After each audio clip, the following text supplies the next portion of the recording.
Hello, welcome. My name's Iona and today I am travelling with my mum to the Isle of Iona for the day. We are already in Mull and we have spent the night in Tobermory, and now we are driving down to the south of the island to Finnfort.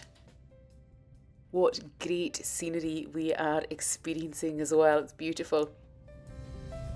Abbey ferry. Well, this is the car park here then for the ferry. Ferry shop.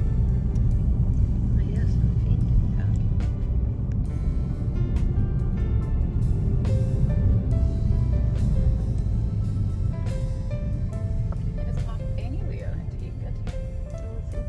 Well, let's go near it. Yeah, that's very handy. That's fine, huh?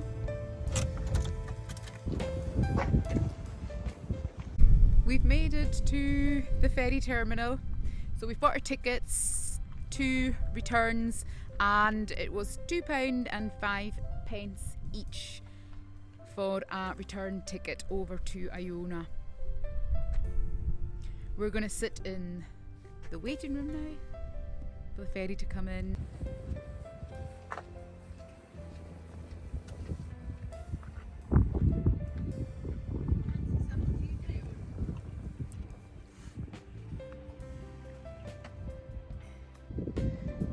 Somewhere where you can get food.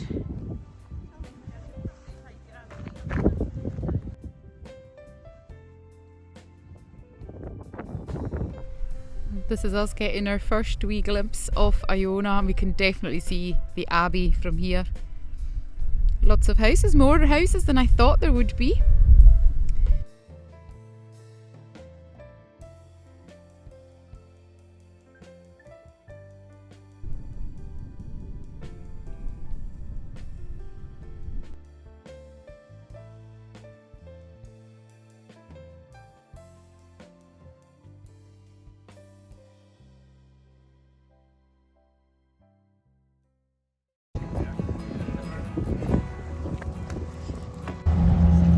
The Loch Butte.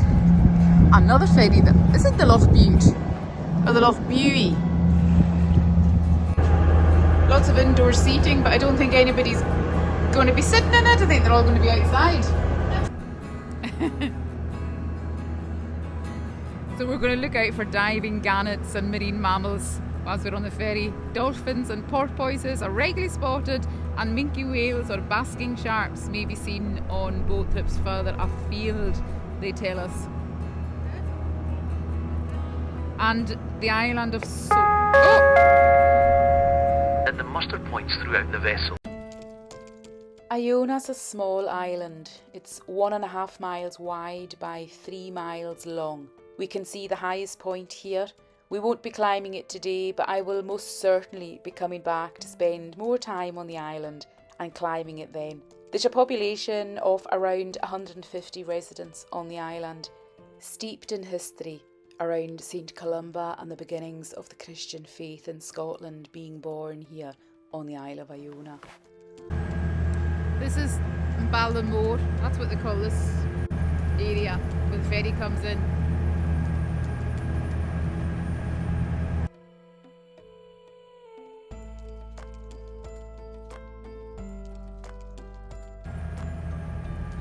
We can see the Abbey and the houses and everything, the beaches with our binoculars. Welcome to Iona, Solus amisc Ninula, a light among the Hebrides. Iona is one of the most iconic and sacred places in Scotland, a place of pilgrimage and of continuing community spirit, where the diversity of land and seascapes and even the quality of the light have been a source of inspiration for generations.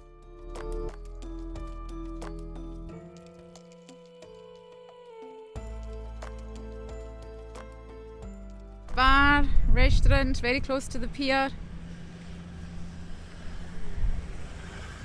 Staffa tours advertised here as well, but not in October. Look how pretty this is. Lots of creels and boats, farming. So this boat come all the way from Ullapo? Huh?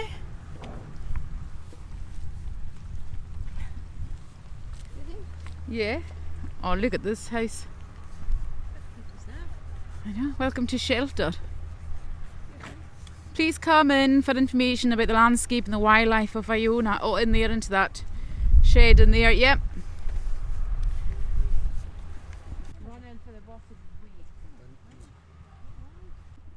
We've arrived on the Isle of Iona.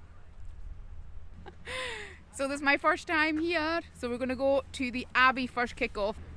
Okay, plenty to the Abbey and nunnery. Oh, and the first thing we see is a big ghastly red sign for a spa.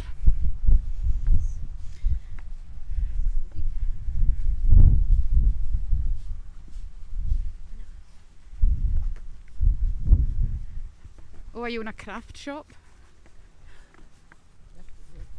Now these are the bicycles that you can hire. Aren't they cute?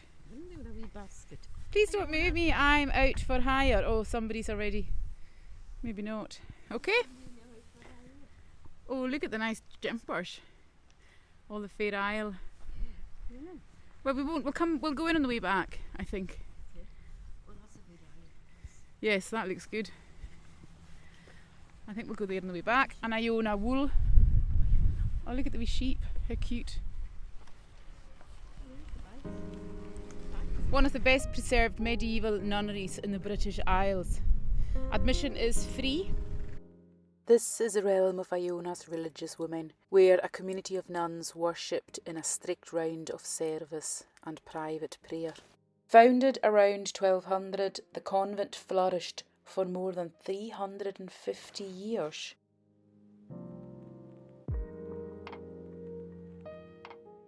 Much of the ruins date from the 14th century, and you can still see some of the fine carved details on the stonework.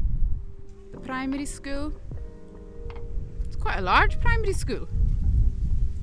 The Heritage Centre is based in the Old Manse, and it really does give you an insight into the island over the last few centuries, highlighting the fishing and crofting communities.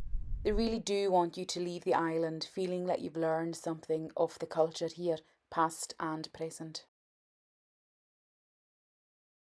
Traditional crafts. Traditional Iona jewellery.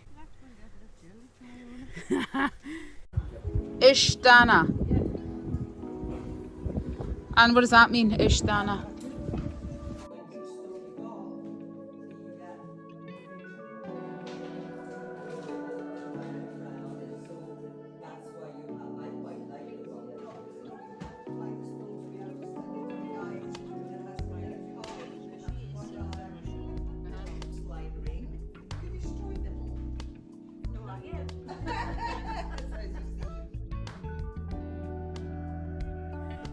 Yeah, the Columba Hotel, Isle of Iona. That looks lovely.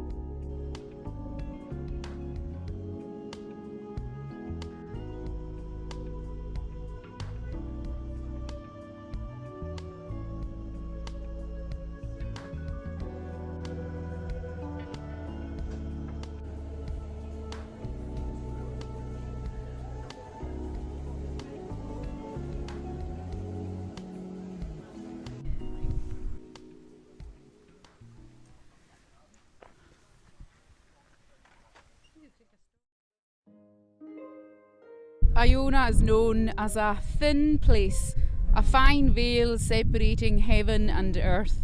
Some visitors experience a great sense of peace and spirituality. The iconic high crosses mark the holy ground on approach to the Abbey Church and Columbus Shrine. This is St Martin's Cross, and it's the only one still standing in its original location, and it's been here for over 1200 years. In front of me here is known as Torn Abbey, or Hill of the Abbot. St Columba's writing hut almost certainly stood on its summit.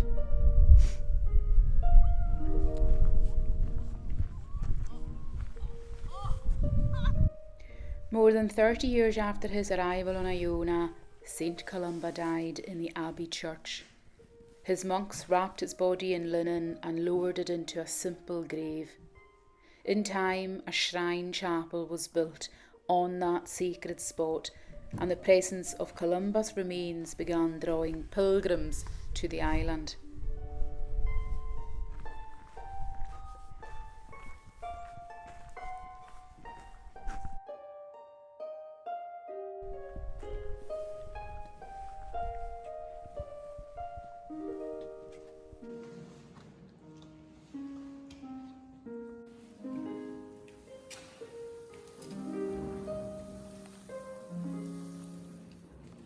Memorials to the Duke and Duchess of Argyll, who gave the ruined abbey to the Iona Cathedral Trust for restoration. Callum Keeley was born in 521 in Ireland. He came over to Iona in 563 when he was 42 years old, and he died in 597, so he spent nearly half his life in Iona. Hard to believe this was 1500 years ago. Callum Keeley came over from Ireland to spread the word of Christianity to the Picts.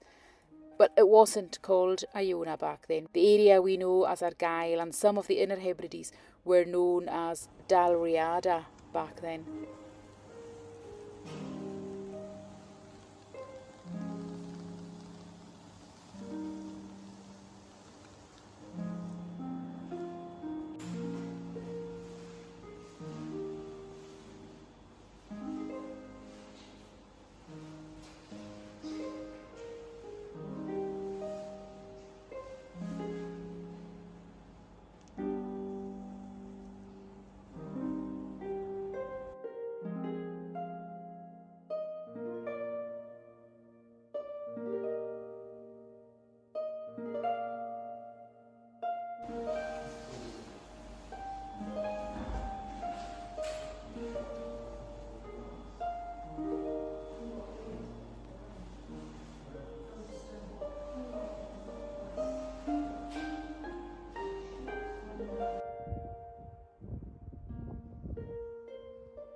You can get the audio guide in any language, but there's lots of prints all over for you to read, so it's fine.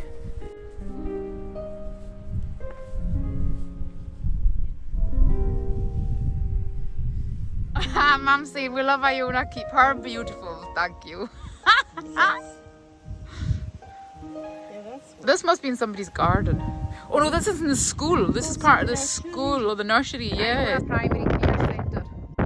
Curum Elan E. Hello, sir. You're looking good with your tweed hat.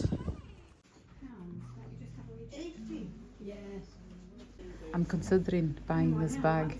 It's very like my Harris tweed ones. It's very like my Anta tweed ones. Do I need one? No, I don't. I don't even think it's as nice as it. It's 85 quid, which is quite okay, but If you think you use it, take it.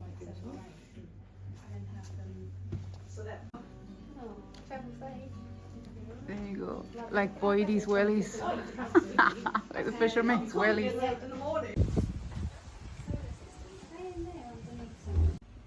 Mm-hmm.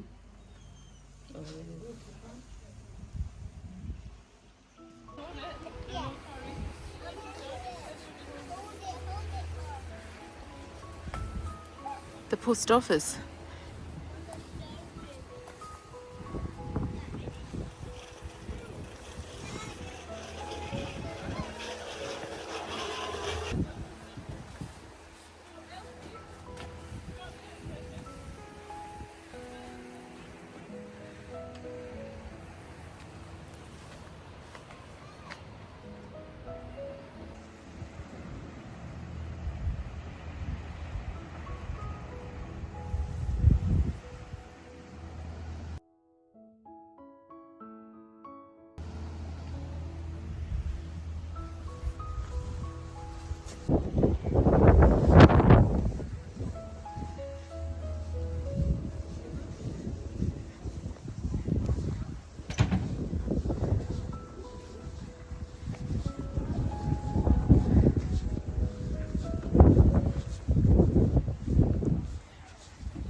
Choppy.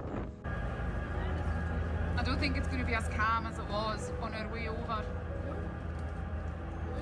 And we've got another ferry from Mull to the mainland to do as well, but I think that one's only 15 minutes.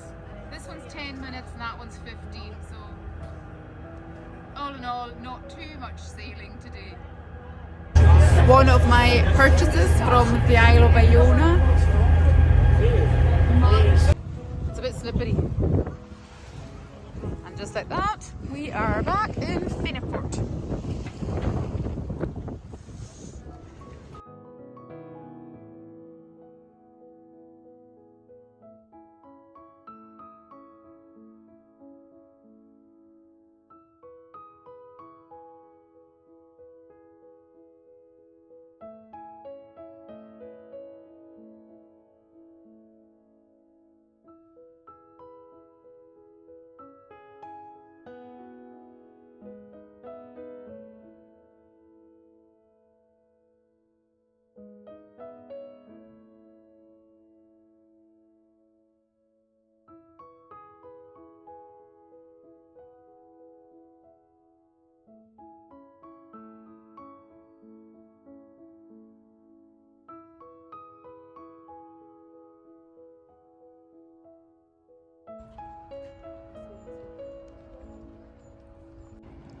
This ferry looks like it's called the Loch Inver. It is. So another Calmac ferry that I've never been on before. Leaving Fishnish and we are heading over to Loch Allen on the mainland. I'm very used to being on the Loch Allen ferry, which is the one that serves Erskine to Barra, but I've never been over to Loch Allen, so this is another first. And on this ferry you can sit on it. The guy says you don't have to get off. Okay, I better go and get into my car before all these cars come off.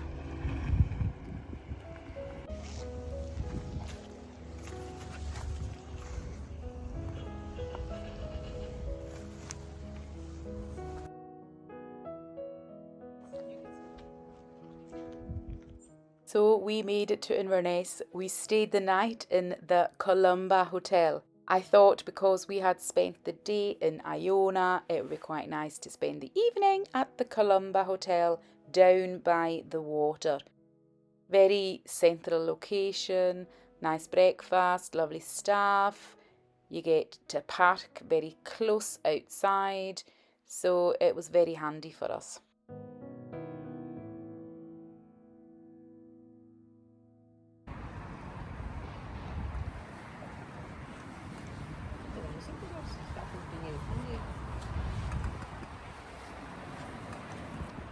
This is the final leg on my way home now Just about to board the Loch Postan ferry in Liberborough, heading over to Bernary.